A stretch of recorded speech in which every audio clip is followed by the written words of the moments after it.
Suatu hari, saat kota Madinah sedang dalam suasana aman dan tenang, terlihat dari tepat ketinggian di pinggir kota, debu tebal yang mengepul ke udara.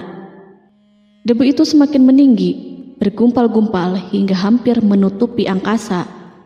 Angin yang bertiup menyebabkan gumpalan debu dari butiran pasir Sahara yang lembut dan terbang menghampiri pintu-pintu rumah di Madinah dan berhembus dengan kuatnya di jalan-jalan.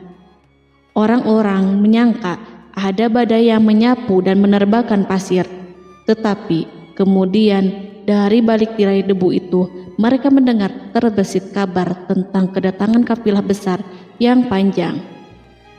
Tak lama kemudian 700 kendaraan yang syarat dengan muatannya memenuhi jalan-jalan dan mengguncang Madinah.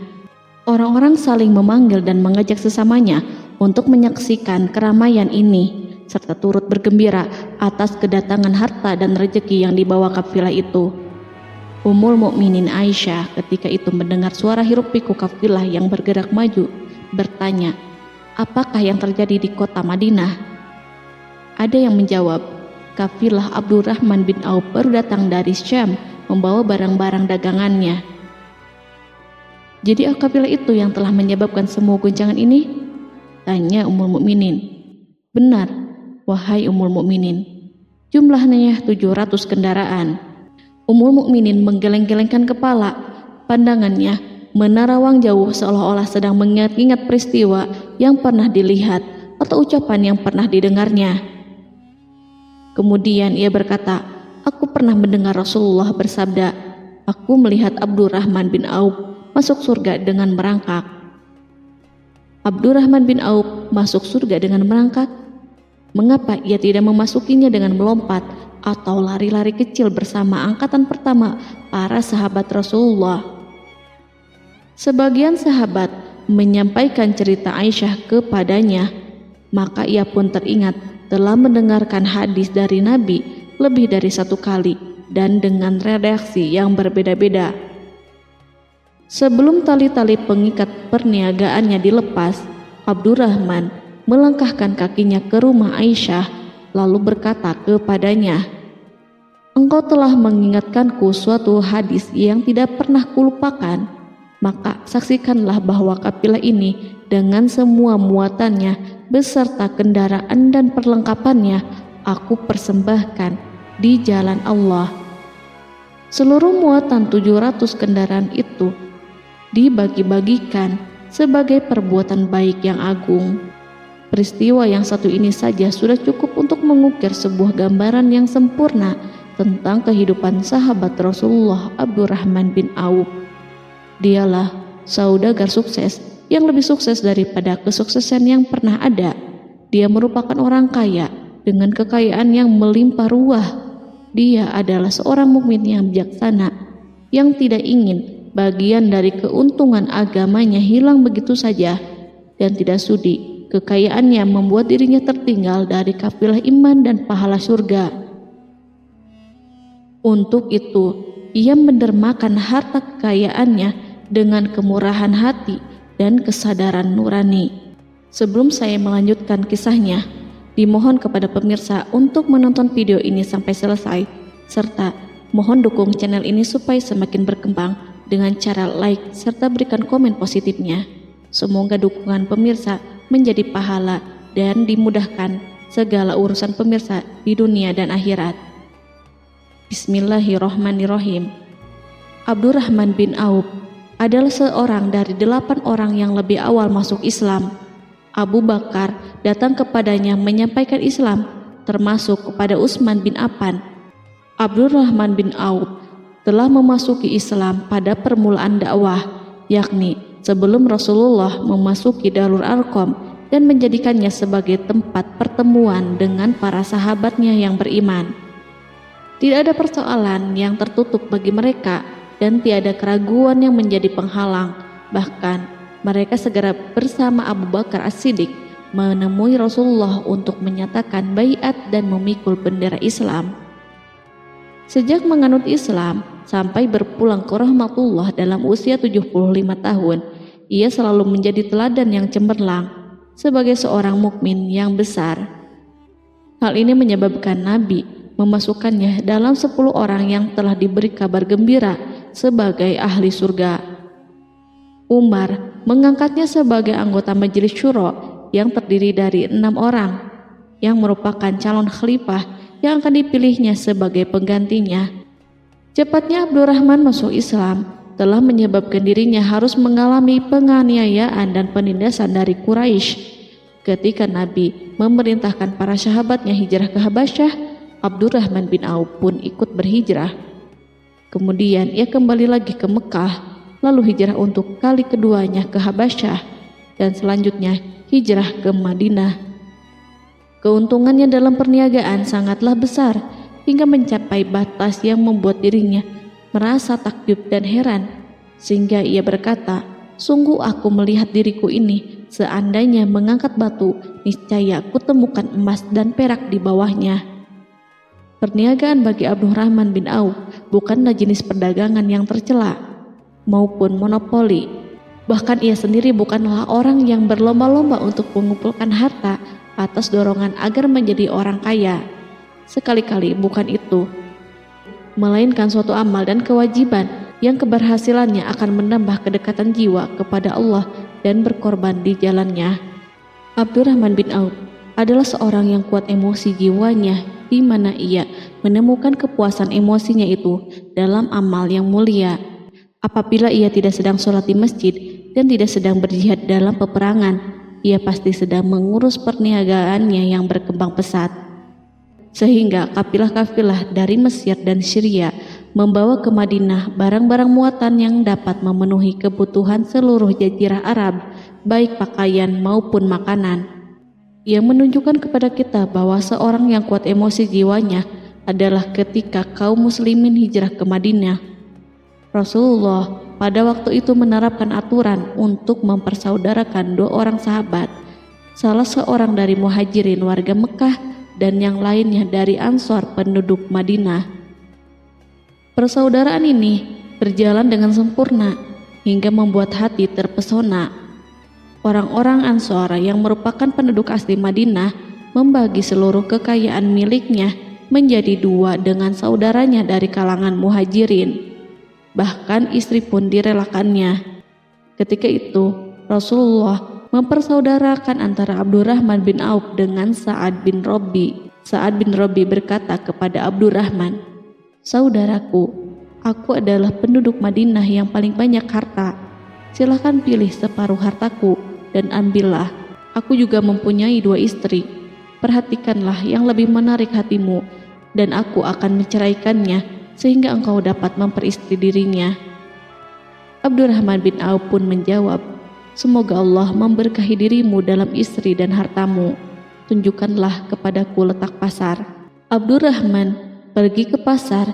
Ia berjual beli di sana dan mendapatkan keuntungan.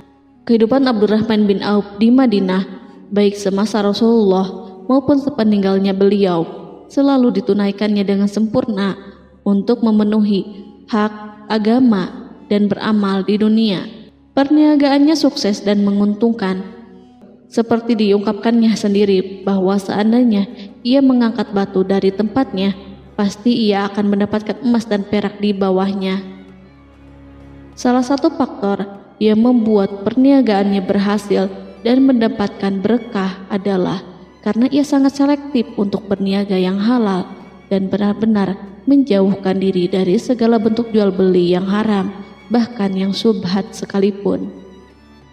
Selain itu, faktor yang menambah kejayaan dan keberkahannya adalah labanya yang bukan untuk Abdurrahman sendiri, melainkan di dalamnya terdapat bagian Allah yang ia penuhi dengan baik. Ia menggunakan hartanya untuk memperkokoh hubungan kekeluargaan dan mengeratkan tali persaudaraan, serta menyediakan perlengkapan yang diperlukan untuk tentara Islam. Bila total perniagaan dan kekayaan yang lainnya ditambahkan keuntungan yang diperolehnya dihitung, jumlah kekayaan Abdurrahman bin Auf itu dapat diperkirakan dengan memperhatikan jumlah yang dibelanjakannya di jalan Allah. Suatu hari, ia mendengar Rasulullah bersabda, "Wahai Ibnu Auf, engkau termasuk golongan orang kaya dan engkau akan masuk surga dengan merangkak." Karena itu, pinjamkanlah kekayaan itu kepada Allah agar Dia mempermudah langkahmu." Sejak ia mendengar nasihat Rasulullah ini dan menyediakan bagi Allah pinjaman yang baik, Allah justru semakin melipat gandakan kekayaannya hingga berlimpah ruah. Suatu hari, ia menjual tanah seharga 40.000 dinar. Kemudian uang itu dibagi-bagikan semuanya untuk keluarganya dari Bani Zuhrah, untuk para istri Nabi, dan untuk kaum muslimin yang miskin. Pada kesempatan lain, ia menyerahkan 500 ekor kuda untuk perlengkapan tentara Islam. Pada hari yang lain, ia menyerahkan 1.500 kendaraan unta. Menjelang wafat, ia mewasiatkan 50.000 dinar untuk diinfakkan di jalan Allah. Ia juga berwasiat bagi setiap orang yang ikut perang Badar dan masih hidup, masing-masing mendapatkan 400 dinar. Hingga Utsman bin Affan juga mengambil bagian dari wasiat itu, meskipun termasuk orang yang kaya. Ia berkata, harta Abdurrahman bin Auf halal lagi bersih, dan memakan harta itu membawa keselamatan dan keberkahan. Ibnu Auf adalah seorang yang mengendalikan hartanya, bukan dikendalikan oleh hartanya. Sebagai buktinya, ia tidak mau celaka dengan mengumpulkan dan tidak menyimpannya. Bahkan ia mengumpulkannya dengan tetap merendahkan hati dan dari jalan yang halal. Kemudian harta itu tidak dinikmati untuk kepentingannya sendiri, melainkan untuk dinikmati bersama keluarga, kerabat, rekan-rekan, dan masyarakat seluruhnya. Karena begitu luas pemberian serta bantuannya, ada yang mengatakan seluruh penduduk Madinah berserikat dengan Abdurrahman bin Auf pada hartanya. Sepertiga dipinjamkannya kepada mereka, sepertiga lagi dipergunakannya untuk membayar hutang-hutang mereka, dan sepertiga sisanya dibagi-bagikan kepada mereka. Harta kekayaan ini tidak akan pernah membuat kelegaan dan kesenangan pada dirinya selama ia belum menemukan jalan untuk membela agama dan membantu rekan-rekannya. Adapun untuk selain itu, ia selalu merasa khawatir terhadap kekayaannya. Pada suatu hari, dihidangkan kepadanya makanan untuk berbuka karena waktu itu sedang berpuasa. Ketika pandangannya tertuju pada hidangan tersebut, selera makannya pun bangkit. Namun, ia justru menangis sambil berkata, "Mus'hab bin Umair telah gugur sebagai syahid dan ia jauh lebih baik daripada aku. Ia hanya mendapat kafan sehelai kain yang jika ditutupkan ke kepalanya, maka kelihatan kakinya, dan jika ditutupkan ke kedua kakinya, terbukalah kepalanya. Demikian pula Hamzah yang jauh lebih baik daripada aku. Ia pun gugur sebagai syahid, dan saat akan dikuburkan hanya mendapatkan sehelai selendang. Dunia ini telah dihamparkan kepada kami seluas-luasnya, dan hasil sebanyak-banyaknya telah diberikan kepada kami. Sungguh kami khawatir bila pahala kebaikan kami telah disegerakan balasannya di dunia." Pada peristiwa lain, sebagian sahabat berkumpul bersamanya menghadapi jamuan makan di rumahnya. Tak lama setelah makanan diletakkan di hadapan mereka, Abdurrahman menangis sehingga rekan-rekannya bertanya, "Apa yang membuatmu menangis, wahai Abu Muhammad?" Ia pun menjawab, "Rasulullah telah wafat, dan semasa hidup beliau beserta keluarganya tidak pernah merasakan kenyang makan roti gandum. Apa harapan kita apabila dipanjangkan usia tetapi tidak menambah kebaikan bagi kita?" Demikianlah, kekayaan yang melimpah itu sedikit pun tidak membangkitkan kesombongan dan takabur dalam dirinya. Bahkan orang-orang mengatakan tentang dirinya, seandainya seorang asing yang belum pernah mengenalnya kebetulan melihatnya sedang duduk bersama budak-budaknya, niscaya ia tidak bisa membedakan di antara mereka. Tetapi bila orang asing itu mengenal satu saja sisi jihad Ibnu Auf dan ujian yang dihadapinya, ia pasti langsung mengetahui siapa dia. Misalnya, ia mengetahui bahwa di badannya terdapat 20 bekas luka di perang Uhud, dan bahwa salah satu dari bekas luka itu meninggalkan cacat pincang yang tidak sembuh-sembuh pada salah satu kakinya. Contoh lain, beberapa gigi serinya rontok di perang Uhud yang menyebabkan kecedalan yang jelas pada ucapannya. Saat orang asing itu tahu salah satu sisi ini, ia pasti menyadari bahwa laki-laki yang berperawakan tinggi dengan wajah berseri, kulit halus, pincang, cedal sebagai tanda jasa dari perang Uhud, itulah orang yang bernama Abdurrahman bin Auf. Semoga Allah ridho kepadanya. Kita sudah terbiasa memperhatikan tabiat manusia, bahwa harta kekayaan itu biasanya menyebabkan seseorang suka berkuasa. Artinya, orang-orang kaya selalu gandrung untuk memiliki pengaruh guna melindungi kekayaan mereka dan melipat gandakan pengaruh itu. Selain untuk memuaskan nafsu demi kebanggaan dan kepuasan pribadi, semua ini merupakan sifat yang biasa dibangkitkan oleh kekayaan. Tetapi bila kita melihat Abdurrahman bin Auf dengan segala kekayaannya yang melimpah, menemukan manusia ajaib yang sanggup menguasai watak dasar manusia dalam bidang ini dan melangkahinya ke puncak ketinggian yang istimewa. Peristiwa itu terjadi ketika Umar bin Khattab hendak berpisah dengan rohnya yang suci dan memilih 6 orang di antara mereka, para sahabat Rasulullah, agar memilih salah seorang di antara mereka untuk menjadi khalifah yang baru. Pada waktu itu, semua jari menunjuk kepada Ibnu Auf. Bahkan sebagian sahabat telah menegaskan bahwa dialah yang berhak menjadi khalifah di antara 6 orang itu. Namun, ia menjawab, "Demi Allah, seandainya diambilkan pisau lalu ditaruh ke atas leherku, kemudian kalian menusukkannya sampai tembus, itu lebih baik aku sukai daripada menerima jabatan tersebut." Demikian, saat awal 6 orang terpilih itu mengadakan pertemuan untuk memilih salah seorang di antara mereka untuk menjadi khalifah yang akan menggantikan Al-Faruq, Umar bin Khattab, Abdurrahman telah menyatakan kepada mereka bahwa ia telah melepaskan haknya yang dilimpahkan Umar kepadanya sebagai salah seorang dari 6 calon yang akan dipilih menjadi khalifah. Dengan demikian, kewajiban mereka untuk melakukan pemilihan itu terbatas di antara mereka yang berlima saja. Sikat juhudnya terhadap jabatan dan pangkat ini dengan cepat telah menempatkan dirinya sebagai hakim di antara 5 orang tokoh terkemuka itu. Mereka menerima dengan senang hati agar Abdurrahman bin Auf menetapkan pilihan kepada khalifah itu terhadap salah seorang di antara mereka berlima.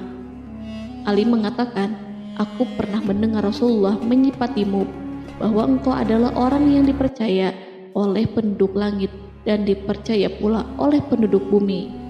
Ibnu Auf akhirnya memilih Utsman bin Affan untuk jabatan khalifah dan lainnya pun menyetujui pilihannya. Itulah hakikat seorang laki-laki yang kaya raya dalam Islam.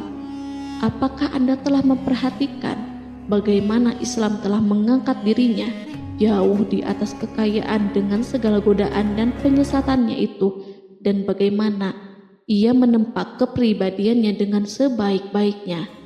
Pada tahun 32 Hijriah, tubuhnya berpisah dengan roh. Ummul Mukminin Aisyah memberinya kemuliaan khusus yang tidak diberikan kepada orang lain dengan memberikan usulan kepadanya ketika ia masih terbaring di ranjang menuju kematian agar bersedia dikuburkan di pekarangan rumahnya berdekatan dengan Rasulullah, Abu Bakar, dan Umar. Namun ia memang seorang muslim yang telah dididik Islam dengan sebaik-baiknya, sehingga merasa malu bila dirinya diangkat dan disandingkan dalam kedudukan tersebut. Selain itu, ia telah membuat janji dan ikrar yang kuat dengan Utsman bin Maz'un, yakni jika salah seorang di antara mereka meninggal sesudah yang lain, hendaklah ia dikuburkan di dekat sahabatnya itu. Saat rohnya bersiap-siap memulai perjalanan yang baru, air matanya meleleh, sedangkan lidahnya bergerak-gerak mengucapkan kata-kata, "Aku khawatir dipisahkan dari sahabat-sahabatku karena kekayaanku yang melimpah ruah." Namun, ketenangan dari Allah segera menyelimutinya. Lalu senyuman tipis menghiasi wajahnya disebabkan sukacita yang memberi cahaya dan kebahagiaan yang menenteramkan jiwa. Ia memasang telinganya untuk menangkap sesuatu, seolah-olah ada suara yang lembut merdu yang datang mendekat. Ia sedang mengenang kebenaran sabda Rasulullah yang pernah beliau ucapkan, Abdurrahman bin Auf di dalam surga. Ia barangkali juga sedang mendengarkan janji Allah dalam kitabnya. Orang yang menginfakkan hartanya di jalan Allah, kemudian tidak mengiringi apa yang diinfakkan itu dengan menyebut-nyebut dan menyakiti perasaan penerima, maka memperoleh pahala di sisi Rabb mereka. Tidak ada rasa takut pada mereka dan mereka tidak bersedih hati. Quran Surat Al-Baqarah ayat 262.